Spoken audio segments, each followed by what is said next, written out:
허리케인으로 인해서 많은 분들 참 쉽지 않은 한 주였습니다. 사실 저는 이번 한 주 좀 쉬려고 어디 나갔다가 캐리포 허리케인이 온다는 얘기 듣고 일찍 왔습니다. 와서 보니까 4가 아니라 1로 내려가서 너무나 감사한 것 같아요. 이게 만일 허리케인 4였으면 아마 상당히 피해가 더 심하지 않았을까. 그래도 지금 피해가 상당히 많이 있습니다. 그래서 여러분 기도 많이 해주시고 앞으로 하나님께서 우리 교회를 통해서 또 해야 할 일을 많이 주신 거라 믿습니다. 기억하시고 기도를 많이 해주시면 감사하겠습니다. 우리 신앙생활을 하는 것은요, 우리가 예수님과 동행하며 예수님이 하신 일을 보는 게 신앙생활입니다. 성경 지식을 많이 쌓고 신앙의 경험을 쌓고 그런 거 아니에요. 우리가 예수님과 함께 동행하며 예수님이 어떤 일을 하시는지 봐야 됩니다. 사도 바울은 이런 말을 했죠. 이제는 내가 사는 것이 아니요 오직 내 안에 그리스도께서 사시는 것이라. 이제는 내가 사는 게 아니라 내 안에 있는 그리스도께서 사시는 거다. 그가 하고 싶은 일도 많이 있었고 해보고 싶은 그런 일도 여러 가지 있었지만 또 예수님께 붙잡혀서 마지막까지 충성했던 사도 바울이었습니다. 믿음 안에 사는 성도의 모습이죠. 우리 자원님에게 한번 인사하시겠는데요, 믿음 안에 사세요 하고 인사해 주세요. 예수님을 믿는 믿음 가운데 예수님과 동행하시고 또 예수님이 하신 일을 증거하시는 우리 한 분 한 분 되시기를 주님의 이름으로 축원합니다. 기도하겠습니다. 사랑의 하나님 아버지, 감사합니다. 폭풍 가운데 우리를 지켜주시고 한 주의 첫 시간 주님의 성전에 이렇게 나오 계시니 감사드립니다. 흔들리지 않는 믿음을 허락하여 주시며 주님과 동행하는 우리 삶의 순간순간이 되게 하여 주시옵소서. 말씀 전한 자와 듣는 자가 이 아침 함께 은혜되게 하여 주옵시며 모든 말씀 예수 그리스도 이름으로 기도드립니다. 아멘. 세례 요한의 제자 두 사람이 예수님을 따라오자 예수님께서 그들에게 물으셨습니다. 무엇을 구하느냐? 왜 따라오냐? 물어보신 거죠. 사랑하는 성도 여러분, 예수님께서 이 시간 같은 질문을 여러분에게 하시면 어떻게 대답하시겠어요? 왜 나왔냐? 왜 따라오냐? 이 교회를 하는 것은 우리가 예수님을 따르기 위해 나오는 곳이 교회입니다. 예수님을 따라가기 위해서. 때로는 다른 이유가 생기기도 하는 것 같아요. 어느 교회 성도들에게 교회에 나온 이유를 한번 설문조사해 봤다고 합니다. 그랬더니 쭉 그 답이 나왔는데 가장 많이 나온 답부터 해서 이렇게 쭉 나왔다고 그래요. 첫 번째, 목사님 설교가 듣고 싶어서. 두 번째, 찬양대 찬양이 좋아서. 세 번째, 기도하기 위해서. 네 번째, 죄를 회개하기 위해서. 다섯 번째, 일요일이라, 주일이라. 여섯 번째부터는 조금 재밌어져요. 아는 사람 얼굴 보러, 자녀들 때문에, 점심이 맛있어서, 심심해서, 일주일에 한번 잘 차려입고 싶어서. 그 다음 번 더 문제입니다. 명품 자랑하고 싶어서, 버릇이 돼서, 안 나가면 사람들이 뭐라고 하는 거 듣기 싫어서, 인맥을 넓히려고, 친구들 보고 싶어서, 잘 모르겠다, 목사님과 인간적인 관계 때문에, 이런 것들이 쭉 나왔어요. 쭉 보니까 예수님께서 원하시는 답은 없는 것 같아요. 물론 다른 이유에서 나올 수 있습니다. 중요한 게 예수님께서 원하시는 그 이유로 내가 과연 이 자리에 나와 있는가, 이게 중요해요. 무엇을 구하느냐 이렇게 물어보셨는데 두 제자는 38절에 뭐라고 대답하죠? 랍비여, 어디 계십니까? 랍비란 선생이라는 뜻이에요. 무엇을 구하느냐 하는 그 질문에 두 사람은 예수님의 주소를 물어봅니다. 어디 사시나요? 시간 되면 한번 찾아가겠다는 얘기죠. 한번 만나자는 얘기입니다. 예수님께서 어떻게 대답하시죠? 와서 보라. 성도 여러분, 예수님은 시간 있을 때, 우리가 좀 아쉬울 때, 힘들 때 찾는 분이 아니라 함께 동행해야 되는 분이에요. 예수님께서 말씀하세요. 와서 보라. 비록 짧은 말씀이지만 이 말씀에 담긴 의미를 오늘 한번 같이 살펴보시겠습니다. 와서 보라는 이 말씀에 예수님께서 원하시는 것 두 가지가 나옵니다. 이 두 가지를 과연 내가 지금 예수님께 해드리고 있는가? 우리 말씀을 통해서 한번 생각해 볼 필요가 있습니다. 첫 번째, 예수님은요, 우리와 동행하기를 원하십니다. 따라 하시겠어요? 동행하기를 원하신다. 예수님은 우리와 동행하기를 원하세요. 와서 보란 말은 일단 따라오란 말입니다. 함께 가자는 뜻이죠. 시간 될 때 약속하고 만나기보다 함께 가자는 이야기입니다. 예수님과의 동행이란요, 내가 가는 길로 예수님을 초대하는 게 아닙니다. 내가 어느 방향으로 가고 있지만 예수님께서 가시는 길로 내가 따라가는 겁니다. 그걸 바로 회개라고 그러죠. 예수님은 예수님 가는 길, 난 내가 가는 길 가면서 항상 내가 그 길을 갔어야 되는데 그런 아쉬움 가운데 있는 게 아니라, 비록 내가 원하는 길로 가고 싶지만 예수님께서 다른 길로 가시기 때문에 돌아서서 예수님과 동행하는 게 예수님과의 동행입니다. 그렇죠. 엠마오로 가던 두 제자가 예수님을 만나서 마음이 뜨거워집니다. 말씀을 해석하는 가운데 마음이 뜨거워져요. 그러고 나서 그냥 엠마오로 가지 않았습니다. 예수님을 만나기 위해 예루살렘으로 돌아갔어요. 그게 바로 동행이에요. 예수님과의 동행이 얼마나 중요한지 사도행전 1장에 보면 그 사도를 세우는 그 과정에서 나옵니다. 사도행전 1장에 보면요, 사도 베드로가 예수님을 은30에 배신하고 자살했던 가룟 유다의 자리를 대신할 사람을 세우고자 초대교회 교인들에게 이야기를 합니다. 자, 어떤 사람을 사도로 세우면 될까요? 빌라도에게 예수님의 시신을 달라 하고 자신의 무덤을 예수님께 내어준, 그리고 장례를 책임졌던 아리마대 부자 요셉 같은 사람이라면 적합하지 않을까요? 어떻게 보면 예수님의 마지막에 가장 큰 공을 세운 사람 아닌가요? 또 물과 성령으로 거듭나야 한다는 가르침을 예수님으로부터 직접 받은 니고데모는요, 바리새인이요, 유대인의 지도자로서 확실한 배경과 영향력을 가지고 있던 사람이었습니다. 그런 사람이 사도가 되면 교회에 도움이 되지 않을까요? 사도행전 1장 21절에서 20절에 보면요, 초대교회가 사도를 세우는데 고려했던 기준은 업적이나 출신 배경이 있지 않았음을 알 수 있습니다. 이렇게 나와요. 이러함으로 요한의 세례로부터 우리 가운데서 올려져 가신 날까지 주 예수께서 우리 가운데 출입하실 때 항상 우리와 함께 다니던 사람 중에 하나를 세워 우리와 더불어 예수께서 부활하심을 증언할 사람이 되게 하여야 하리라 하거늘.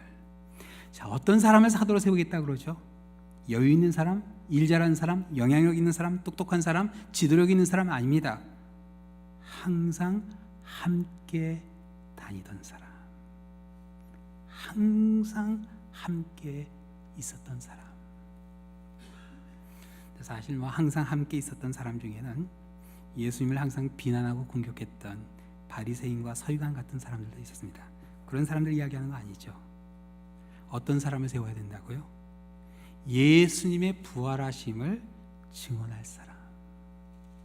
이 교회는요, 예수님의 부활을 증언할 사람을 세워야 됩니다.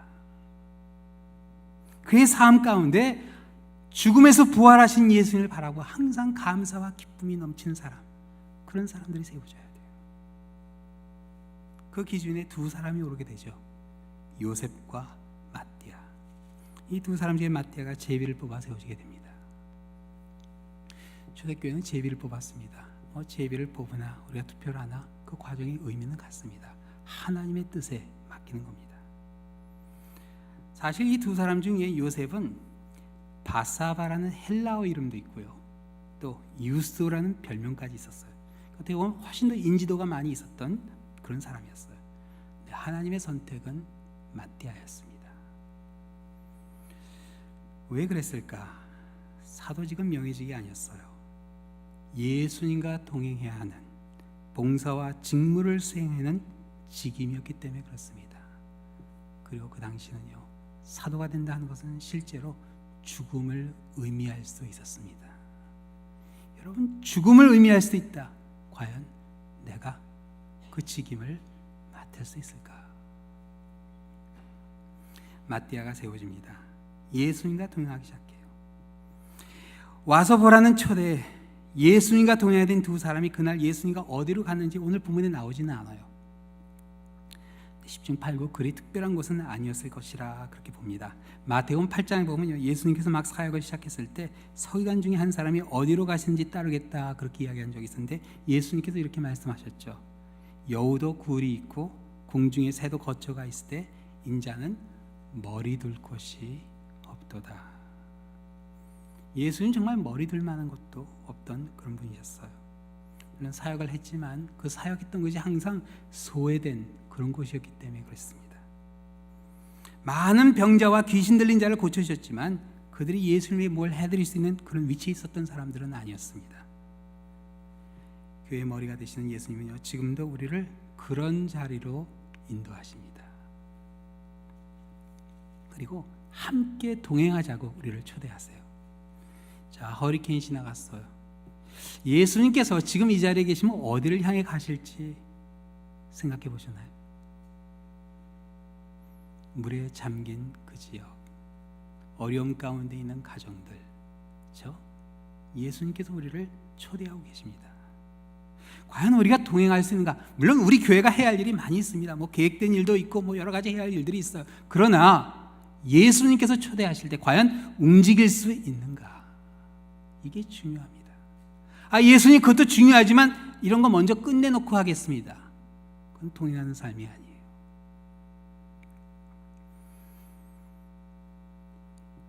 예수님의 초대는요, 더없이 큰 영광입니다. 요즘 대통령이 그렇게 사람들의 인지도가 높지는 않지만 이야기를 들어보니까 이번 주에 이제 허리케인 피해 지역을 돌아본다고 하는데, 만일 대통령이 그 사람들과 함께 그 지역을 돌아보는데 여러분에게 한번 같이 가자고 초대하시면 여러분 가시겠어요? 제가 좀 시간이 없어서 다음에 가겠습니다. 그럴 분은 많지 않으리라 생각돼요. 영광이죠. 전능하신 하나님의 아들이 함께 동행하지 않는, 그게 어떻게 영광이 안 될 수 있겠어요? 감사한 일이죠. 예수님요, 우리와 동행하기를 원하십니다. 우리 주님과 함께 동행하시는 한 분 한 분 되시기를 우리 주님의 이름으로 축원합니다. 이 두 번째, 예수님은요, 우리가 보기를 원하십니다. 한번 따라 하시겠어요? 보기를 원하신다.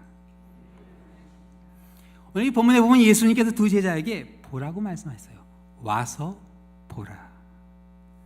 이 말을 원어에 보면요, 이게 2인칭 미래형으로 나옵니다. 그래서 영어 성경에 보면 You will see 이렇게 나와요. 오면 너희가 보게 될 것이다. 지금은 모르지만 예수님과 동행하는 가운데 뭔가를 보게 될 것이라 그렇게 말씀해 주세요. 근데 아까도 말씀하셨듯이 예수님께서 가신 곳은 뭐 그렇게 특별한 곳이 아니었습니다. 포도주가 떨어져가는 결혼식, 소외된 사마리아 마을, 아무것도 없는 빈들, 폭풍이 몰아치는 갈릴리 바다, 몰려온 병자들로 가득한 집, 뭐 그런 곳이었어요. 하나같이 사람들이 인상을 찌푸리며 고개를 돌릴 만한 그런 곳이었습니다. 근데 그런 곳에서요, 제자들이 놀라운 하나님의 권능을 체험하게 됩니다. 그리고 가장 결정적으로 세상 죄를 지고 가는 하나님의 어린 양을 보게 돼요. 예수님을 따랐던 그 두 제자, 그날 어떤 사건을 보았는지 오늘 본문에 나오지는 않습니다. 그런데 그 중에 한 사람이었던 안드레가 그 형에게 전도를 하죠. 전도할 때 뭐라고 그러죠? 41절에 보면 우리가 메시아를 만났다, 그렇게 전도해요. 메시아는 번역하면 그리스도라 그렇게 나오는데, 메시아는 히브리어고요, 그리스도는 헬라어입니다. 메시아라는, 그리스도는 구원자란 뜻이에요. 안드레는요, 그날 예수님과 동행하면서 예수님이 구원자이심을 확신하게 됩니다. 근데 사실 그 전날 그의 원래 스승이었던 세례 요한에게 이미 예수님이 세상 죄를 짊어지는 하나님의 어린 양이야, 그리고 하나님의 아들이자 구원자임을 배워서 알고 있었어요. 그러나 그건 지식적인 배움이었을 뿐이었습니다. 만일 세례 요한의 그 가르침을 그대로 전한 것이라면 그 전날 전했어야 되죠. 근데 그게 아니었어요. 안드레는요, 예수님과 함께 동행하는 가운데 이분이 정말 구원자구나 하는 것을 깨달은 겁니다. 체험한 거예요. 여러분, 이게 하늘과 땅의 차이예요. 그냥 지식적으로 예수님이 하나님의 아들이라는 것을 알고 있는 것과 그 예수님을 체험한 사람은요, 완전히 다릅니다. 완전히 달라요. 예수님이 하시는 일을 본 겁니다. 그러니까 예수님이 하신 일을 봐야 돼요. 아이러니하지만 당시 예수님이 하신 일을 보면서 시험에 든 사람들도 있었습니다. 예수님이 하신 일에 사사건건이 시비 걸고 비난했던 사람들도 있었어요. 믿음이 없는 사람들의 모습입니다. 그러나 믿음으로 예수님을 바라봤던 사람들은요, 놀라운 구원의 체험을 합니다. 죽었던 아들이 살아납니다. 혈루증으로 12해를 앓았던 여인이 고침을 받았어요. 38해 동안 앓던 병자가 고침을 받고 한센병이 없어지고, 그리고 시각장애자가 눈을 뜨는 놀라운 역사를 그들은 보게 됩니다. 예수님이 하신 일을 증거한 일처럼 감사한 일이 없어요. 그렇죠? 예수님과 동행하는 가운데요, 내가 무엇을 하는 게 아니라 예수님이 하신 일을 보게 됩니다. 그게 중요해요. 단기 선교 갔다 오면요, 항상 제가 비행장에서 부탁합니다. 간증문 써달라고. 집에 가기 전에 하여튼 비행장에서 간증문 써야 돼요. 그래서 랄리에 도착하기 전에 그 간증문 제출해야 됩니다. 근데 그 간증문을 쓸 때 한 가지 그 조건이 있어요. 하나님이 하신 일만 적게 돼 있습니다. 선교사님께 감사하고, 인솔하시는 목사님께 감사하고, 우리 팀원들에게 감사, 그런 거 있으면 제가 다 지워버립니다. 근데 정말 어느 한 분은요, 이거 간증문을 썼는데 제가 한 줄 한 줄 지우다 보니까 다 지워졌어요. 이걸 어쩌지? 일주일 내내 선교지에 가 있는데 하나님이 하신 일을 보고 오지 못했으면 이걸 어쩝니까? 때로는 그럴 때도 있어요. 같은 장소, 같은 사역을 했는데 하나님이 하신 일을 보질 못해요. 말씀과 기도로 거룩하여짐이라. 우리 지난 송구 영신 예배 때부터 지금까지 이 비전 가운데 달려왔어요. 우리 주님께서 하신 일을 여러분 보셨나요? 이 교회를 통해 어떤 일을 하셨는지 보시고 계시나요? 그걸 봐야 됩니다. 예수님께서요, 와서 생명을 내놓으라 그러지 않으셨어요. 재산을 내놓으라 그러지 않으셨어요. 와서 보라 그러셨어요. 그게 우리가 해야 할 일입니다. 주님을 따르는 가운데 우리 주님께서 하신 일을 봐야 우리 입술의 간증이 드려지게 됩니다. 그리고 우리 주님이 우리의 죄를 지고 가신 하나님의 어린 양이라는 사실을 확신하게 됩니다. 우리 주님이 하신 일을 보시는 우리 한 분 한 분 되시기를 우리 주님의 이름으로 축원합니다.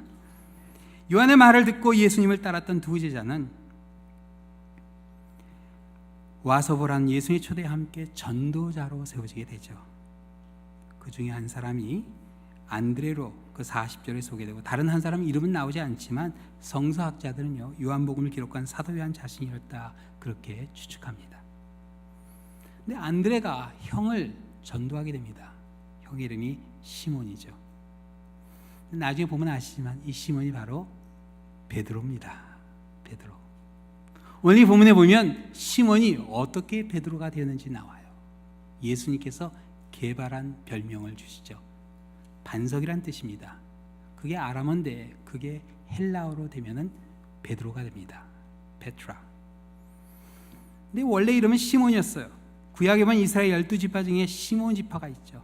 야곱의 12아들 중에요, 시몬의 성격이 가장 급했습니다.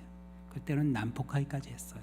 그래서 여동생이 세겜성에서 강간을 당했을 때 시몬이 동생들 다 끌고 들어가서 그 세겜성 남자들 다 죽이는 그런 일을 하게 되죠.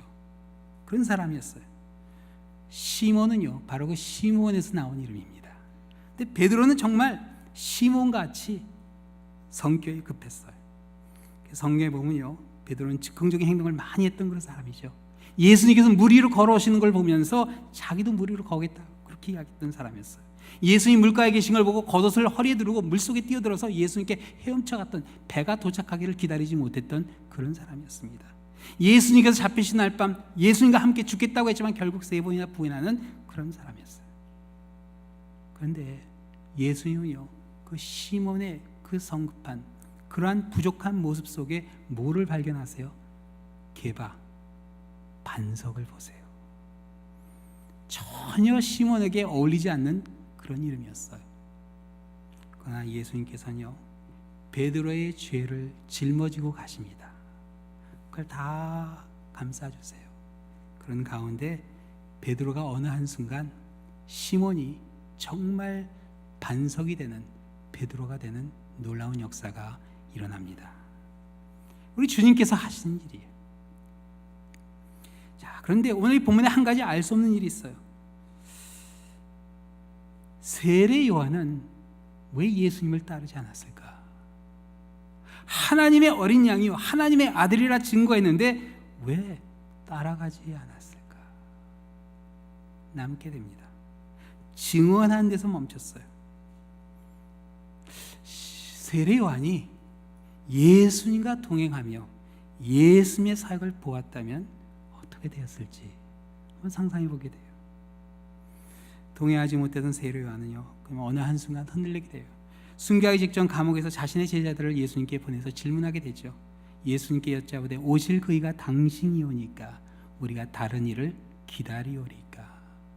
일부 성서학자들은 세례 요한이 그 마지막으로 자기 제자들을 예수님께 부탁하기 위해서 이 질문을 하겠다 그렇게 해석하기도 하지만 실제로 흔들린 것으로 그렇게 봅니다.